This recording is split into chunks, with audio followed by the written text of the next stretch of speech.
നമസ്കാരം. രക്തരൂക്ഷിത ഭൂമിയിൽ താരിഖ് റഹ്മാൻ. ബംഗ്ലാദേശിൽ ഭരണമാറ്റം ഉണ്ടാകും. ബംഗ്ലാദേശ് എന്ന് പറയപ്പെടുന്ന തീമഴ പെയ്യുന്ന രാജ്യമാണെന്ന് പറയാതിരിക്കാൻ. ഷെയ്ഖ് ഹസീനയുടെ യുഗം കഴിഞ്ഞു. കാരണം ഹസീനയുടെ നാട് കടത്തലിന് ശേഷമുള്ള ആദ്യ ജനവിധി അവിടെ നടന്നു കഴിഞ്ഞു. അവിടെ തെളിയുന്നത് വലിയ മാറ്റമാണ്. 19 വർഷത്തെ കാത്തിരിപ്പിനും ഒപ്പം തന്നെ പ്രവാസത്തിനുമൊക്കെ ഒടുവിൽ ബംഗ്ലാദേശിന്റെ സിംഹാസനത്തിലേക്ക് ഖാലിദാസ് ജിയുടെ പുത്രൻ എത്തുന്നു എന്നുള്ള പ്രത്യേകത അവിടെ ഉണ്ടാകുന്നു. ധാക്കയിലെ താരിഖ് റഹ്മാന്റെ കടന്നുവരവ് എന്ന് പറയപ്പെടുന്ന ഒരു യുഗപ്പിറവിയുടെ തുടക്കമാണ് എന്ന് ഉദ്ദേശിക്കേണ്ടിയിരിക്കുന്നു. അങ്ങനെ ബംഗ്ലാദേശിൽ ഒരു ഭരണമാറ്റം എത്തുമ്പോൾ ഇനി എന്താണ് സംഭവിക്കാൻ പോകുന്നത്? നമ്മൾ ആദ്യം സൂചിപ്പിച്ചതുപോലെ രക്തരൂക്ഷിതമായ ഭൂമിയാണ് ബംഗ്ലാദേശ് എന്ന് പറയപ്പെടുന്ന അവിടെ താരിഖ് റഹ്മാൻ എന്ത് ചെയ്യാൻ കഴിയുമെന്നുള്ളതാണ്. ബംഗ്ലാദേശിൽ ഭരണമാറ്റം ഉണ്ടാകുമ്പോൾ ഞാൻ ആദ്യം സൂചിപ്പിച്ചതുപോലെ തീമഴ പെയ്യിക്കുന്ന, വിപ്ലവങ്ങൾ പെയ്യുന്ന, പ്രക്ഷോഭങ്ങൾ ഉണ്ടാകുന്ന ആ രാജ്യത്ത് എന്ത് മാറ്റങ്ങൾ ഉണ്ടാക്കുവാൻ താരിഖ് റഹ്മാന് കഴിയുമെന്നുള്ളതാണ്. ഏകദേശം 19 വർഷത്തെ കാത്തിരിപ്പിനും പ്രവാസത്തിനും ഒക്കെ ഒടുവിലാണ് ബംഗ്ലാദേശിന്റെ സിംഹാസനത്തിലേക്ക് ഖാലിദാസ് പുത്രൻ താരിഖ് റഹ്മാൻ രാജകീയമായി തിരിച്ചെത്തുന്നത് എന്നുള്ളതാണ്.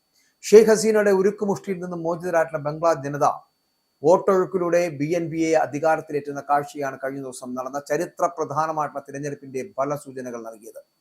കേവല ഭൂരിപക്ഷവും കടന്ന് BNP സഖ്യം കുതിക്കുമ്പോൾ ഹസീനയുടെ നാട് കടത്തലിന് ശേഷമുള്ള ആദ്യ ജനവിധിയിൽ പുതിയൊരു മാറ്റത്തിന്റെ പാതയിലേക്ക് ബംഗ്ലാദേശ് എത്തുന്നു എന്നുള്ളതാണ്.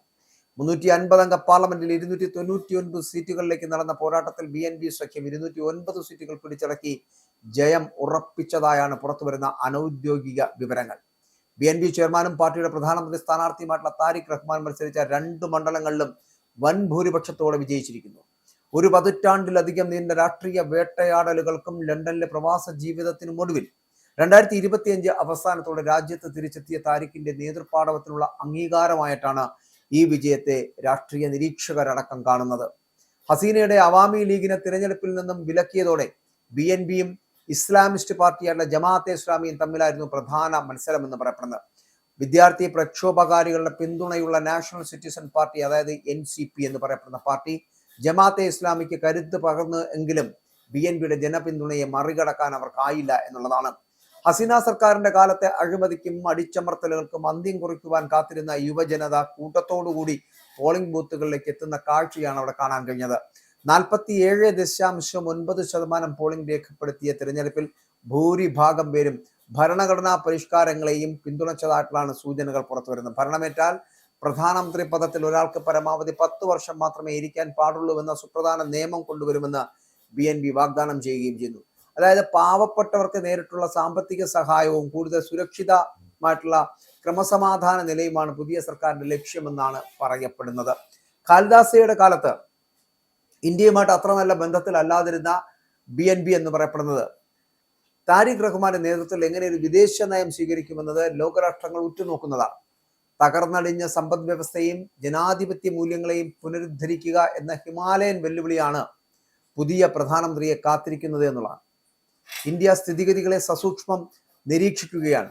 BNP സർക്കാർ രൂപീകരിക്കുമെന്ന് പാർട്ടി വക്താവ് മഹ്ദി അമീൻ പറയുകയും ചെയ്തു. തെരഞ്ഞെടുപ്പ് പ്രക്രിയ പ്രഹസനമാണ് എന്ന് വിദ്യാർത്ഥി പ്രക്ഷോഭത്തെ തുടർന്ന് അധികാരഭ്രഷ്ടയായി ഇന്ത്യയിൽ അഭയം തേടിയ അവാമി ലീഗ് നേതാവ് ഷെയ്ഖ് ഹസീന പ്രതികരിച്ചു. അവാമി ലീഗിനെ മത്സരിക്കുന്നതിൽ വിലക്കിയതിനാൽ പ്രധാന മത്സരം BNPയും ജമാഅത്തെ ഇസ്ലാമിയും തമ്മിലായിരുന്നു നടന്നത്. അങ്ങനെ വിദ്യാർത്ഥി പ്രക്ഷോഭ നേതാക്കൾ രൂപീകരിച്ച NCP ഇപ്പോ ജമാഅത്തെ ഇസ്ലാമി സഖ്യത്തിനൊപ്പം ചേർന്ന് നിന്നുകൊണ്ട് വോട്ട് ചെയ്യുകയും ചെയ്തു. പക്ഷെ അവർക്ക് ജയിക്കാനായില്ല. അപ്പോൾ ഇടക്കാല ഭരണാധികാരിയായിട്ടുള്ള മുഹമ്മദ് യൂനുസ് മുന്നോട്ട് വെച്ച 84 ഭരണഘടനാ പരിഷ്കാരങ്ങൾ അല്ലെങ്കിൽ ആ ഭരണഘടനാ പരിഷ്കാര നിർദ്ദേശങ്ങൾ അത് നടപ്പാക്കണോ എന്ന ഹിതപരിശോധനയും വോട്ടെടുപ്പിനൊപ്പം നടന്നു. ഖുൽനയിലെ പോളിംഗ് ബൂത്തിൽ ജമാഅത്തെ ഇസ്ലാമിയുമായി നടന്ന സംഘർഷത്തിൽ BNP നേതാവ് കൊല്ലപ്പെടുന്ന ഒരു സാഹചര്യം ഉണ്ടായിരുന്നു. കഴിഞ്ഞ തിരഞ്ഞെടുപ്പിന്റെ പ്രക്രിയയിൽ ഗോപാൽഗഞ്ചിലെ ബോംബാക്രമണത്തിൽ 13കാരിയടക്കം 3 പേർക്ക് പരിക്കേൽക്കുകയും ചെയ്തിട്ടുണ്ടായിരുന്നു. ഇങ്ങനെ ഇപ്പോഴും എപ്പോഴും രക്തരൂക്ഷിതമായിട്ടുള്ള ഭൂമിയാണ് ഈ ബംഗ്ലാദേശ് എന്ന് പറയപ്പെടുന്ന ആ രക്തരൂക്ഷിത ഭൂമിയിൽ എങ്ങനെയാണ് താരിഖ് റഹ്മാന് പുതിയ പുതിയ മാറ്റങ്ങൾ കൊണ്ടുവരുവാൻ കഴിയുക? അല്ലെങ്കിൽ ആദ്യം ഞാൻ സൂചിപ്പിച്ച ഒരു ഹിമാലയൻ ടാസ്ക് ആണ് താരിഖ് റഹ്മാനെ കാത്തിരിക്കുന്നത്. ബംഗ്ലാദേശിൽ ഭരണമാറ്റം ഉണ്ടാകുമ്പോൾ ഞാൻ ആദ്യം സൂചിപ്പിച്ച പോലെ ബോംബുകളുടെ പ്രക്ഷോഭങ്ങളുടെ തീമഴ പെയ്യുന്ന രാജ്യത്തിലേക്ക് താരിഖ് റഹ്മാൻ 19 വർഷങ്ങൾക്ക് ശേഷം എത്തുമ്പോൾ അവിടെ ജനാധിപത്യം പുനഃസ്ഥാപിക്കാൻ കഴിയുമോ? അല്ലെങ്കിൽ അവിടെ ജനങ്ങൾക്ക് ഉപകാരപ്രദമാകുന്ന തരത്തിൽ ഭരണം നടത്താൻ കഴിയുമോ? ബംഗ്ലാദേശിൽ പ്രക്ഷോഭങ്ങളില്ലാത്ത ഒരു മാനസികാവസ്ഥയിലേക്ക് ജനങ്ങളെ കൊണ്ട് എത്തിക്കാൻ കഴിയുമോ? ഇങ്ങനെ നിരവധി ചോദ്യങ്ങൾ താരിഖ് റഹ്മാന് മുന്നിലുണ്ട്. പക്ഷേ ഇതിനൊക്കെ ഉത്തരം പറയുകയും പ്രശ്നങ്ങൾക്ക് പരിഹാരമുണ്ടാക്കുവാനും താരിഖ് റഹ്മാന് കഴിയുമോ എന്നുള്ളതാണ് ലോകം ഉറ്റുനോക്കിക്കൊണ്ടിരിക്കുന്നത്. അതുകൊണ്ട് തന്നെ ബംഗ്ലാദേശിൽ ഇനി ഉണ്ടാകാൻ പോകുന്നത് ഒരു പ്രക്ഷോഭമാണോ അതോ നിയമസംഹിതയെ മാനിക്കുന്ന ജനാധിപത്യമാണോ എന്ന് കാത്തിരുന്ന് കാണാം.